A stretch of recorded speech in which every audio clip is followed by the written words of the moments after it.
오늘은 예수님께서 나귀를 타시고 예루살렘에 입성하신 날이죠. 그때 많은 사람들이 손에 종려나무 가지를 들고 호산나 호산나 그렇게 소리를 치며 예수님을 환영했기 때문에 종려주의라고 말하고 있습니다. 예수님은 목요일 밤에 최후 만찬 석상에서 성찬식을 제정하신 후에 곧 체포당하시고 또 야간 신문을 당하시게 됩니다.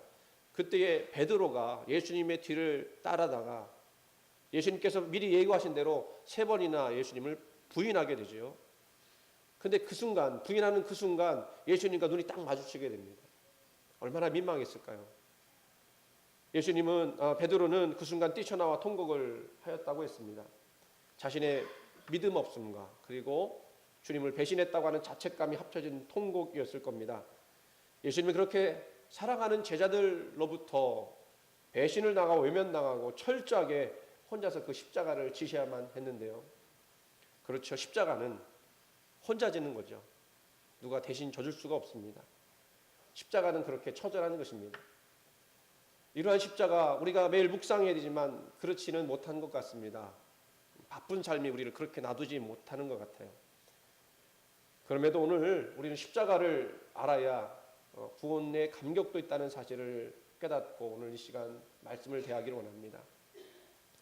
미국의 포드라는 어느 목사님이 농장을 경영하는 한 집사님의 가정을 방문하게 됐습니다.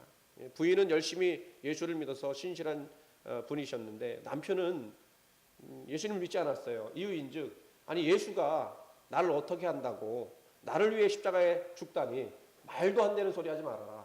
그러면서 예수를 안 믿었어요.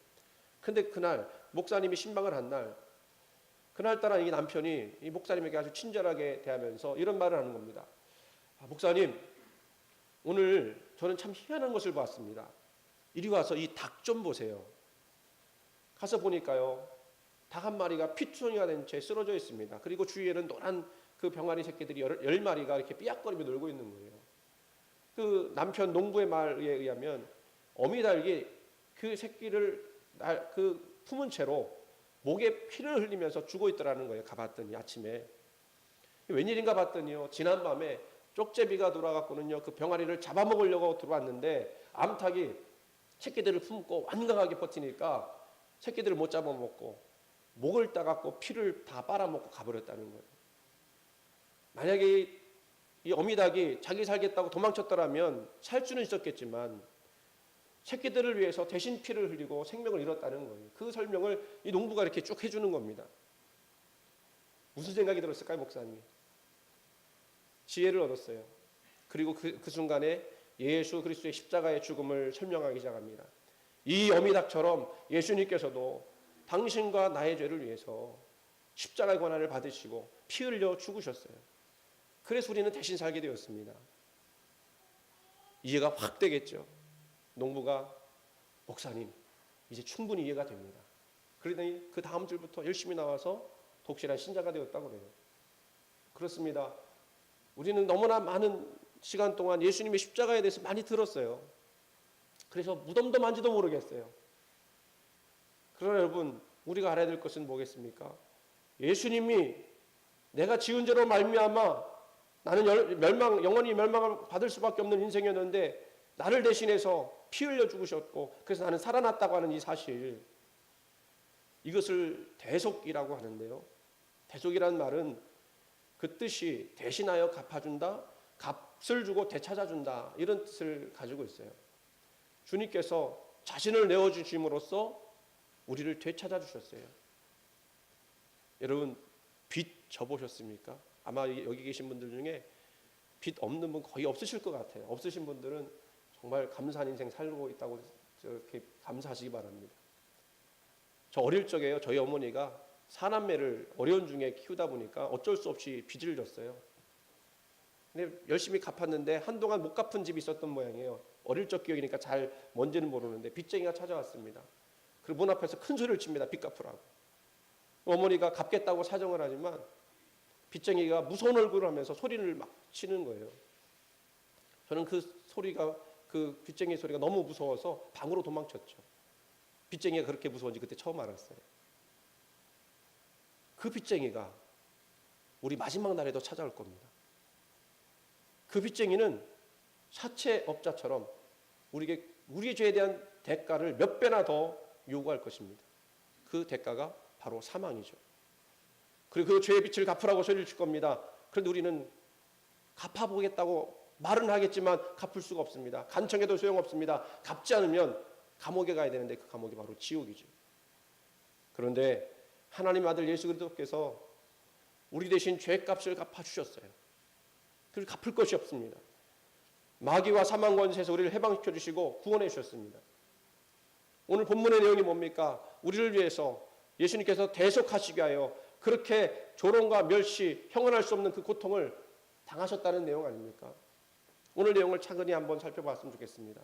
먼저 예수님에게 십자가형이 결정되자 빌라도 그 총독의 군병들이 제일 먼저 한 것이 뭐였습니까? 예수님의 옷을 벗기는 거였습니다. 여러분, 발가벗김 당한다는 것, 그건 최대의 모욕과 수치 아닙니까? 고문 중에 제일 악랄한 범죄가 바로 성고문 아니에요. 의성 앞에서 온몸을 벗겨서 극도의 수치감을 주는 것.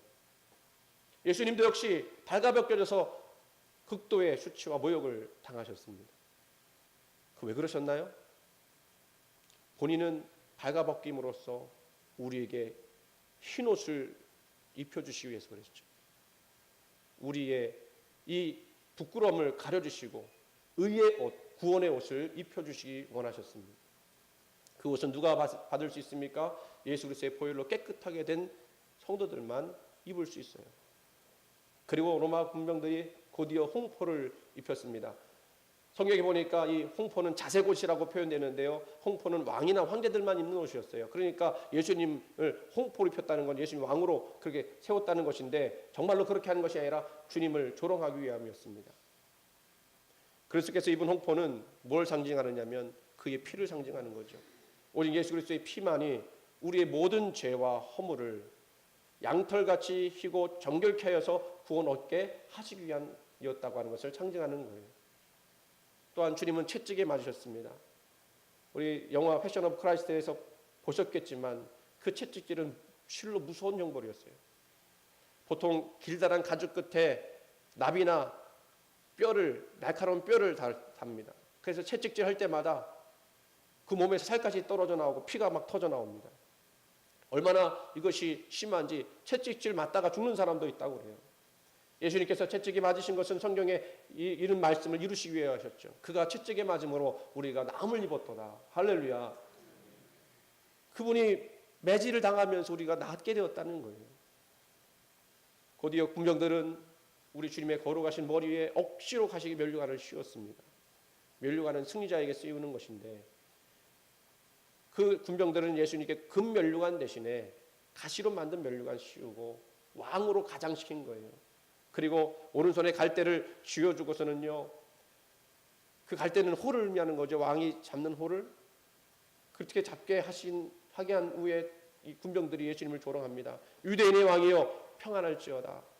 그리고 그 얼굴에 침을 뱉습니다. 실로 하나님의 아들에 대한 무서운 모욕이었죠. 인간의 불신앙이 어디까지 떨어질 수 있는지를 보여주는 그런 모습인 것입니다. 모르면 그렇게 되는 거예요. 그리고 마지막으로 예수님은 십자가에 못 박히시게 됐는데 십자가는 흉악한 범죄자들만 달리는 형벌이었죠. 반역죄, 강도, 또 여러 가지 반역, 소요죄 이런 죄들을 짓는 사람들을 아주 사람들에게 보여주기 위해서 두렵게 하기 위해서 그렇게 십자가를 지게 했습니다. 예수님도 채찍질 당하시고 십자가를 지시고 그리고 골고다 언덕 올라가셔서 이제 달리시게 됐는데 이 십자가는 특히 유대처럼 그렇게 더운 날씨에는요 몸이 타들어가는 고통을 주죠. 거친 못에 찔린 상처는 부풀어 오르고 찢어진 힘줄과 신경은 말할 수 없는 고통을 줍니다. 머리와 위장의 동맥은 출혈되어서 무서운 두통이 따르고 정신은 극도의 공포로 혼미해지고 그리고 온몸에 일어나는 경련은 상처를 더욱더 아프게 만들었습니다. 마지막에는 피와 물이 다 쏟아져 나와서 기운이 지나여 죽게 되는 형벌이었죠. 그러므로 로마 사람들은 십자가 형벌은커녕 십자가라는 말만 들어도 몸소리를 쳤다고 그래요. 오늘 읽었던 45절부터 50절까지는 예수님에 대한 최후의 기록으로서 인류의 죄와 허물을 한 몸에 짊어지고 죽어가는 예수 그리스도의 모습을 생생하게 보여줍니다.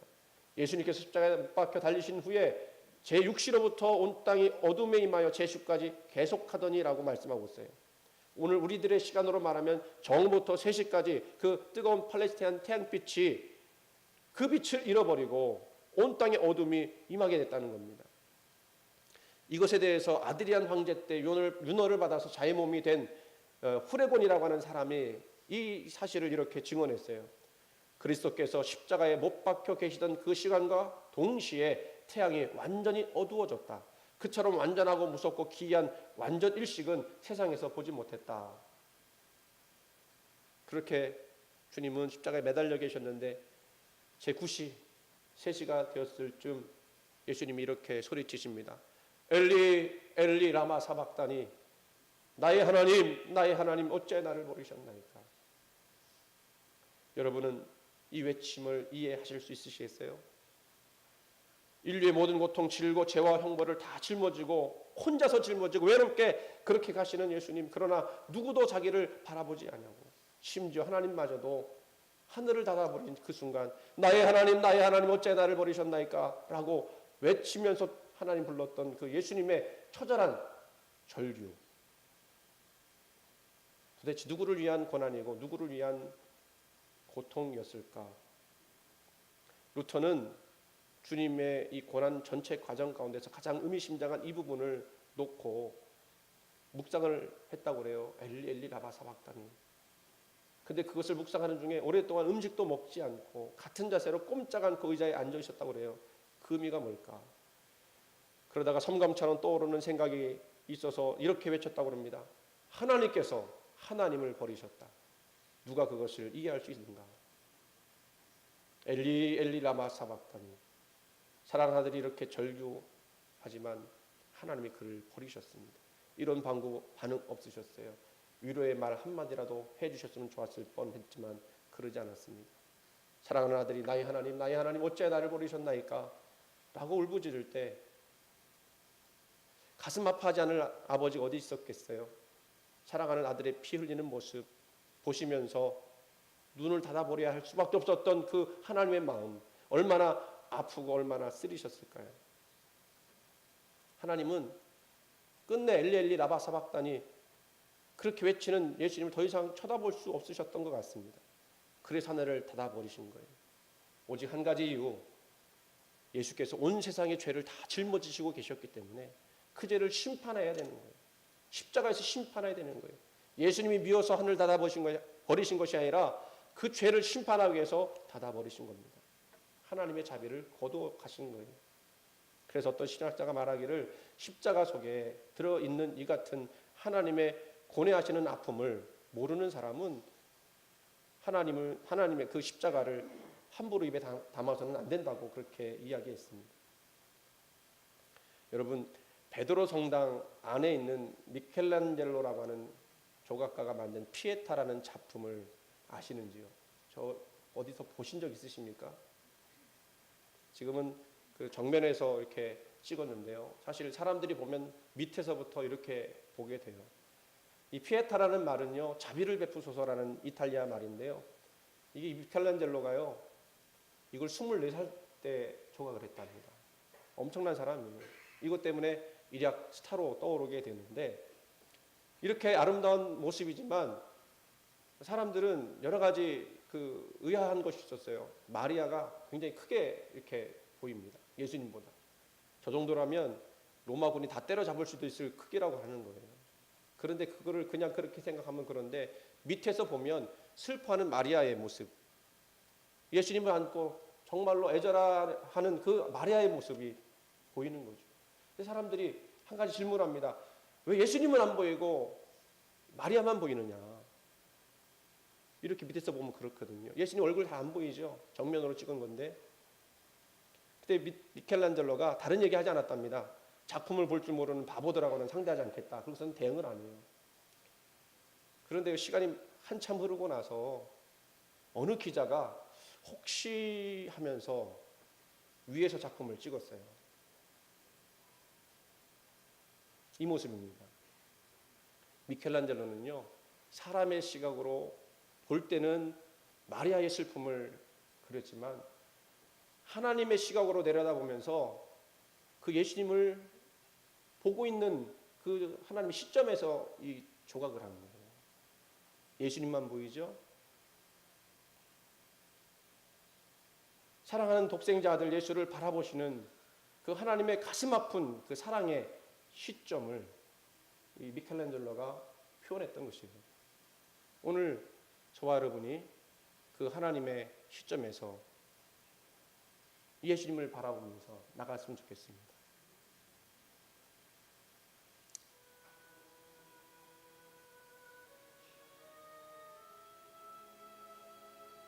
그냥 이 찬양은 그것을 생각하면서 들으셨으면 좋겠어요. 가사를 생각하시면서 들으셨으면 좋겠어요.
이제 말씀을 마치려고 합니다.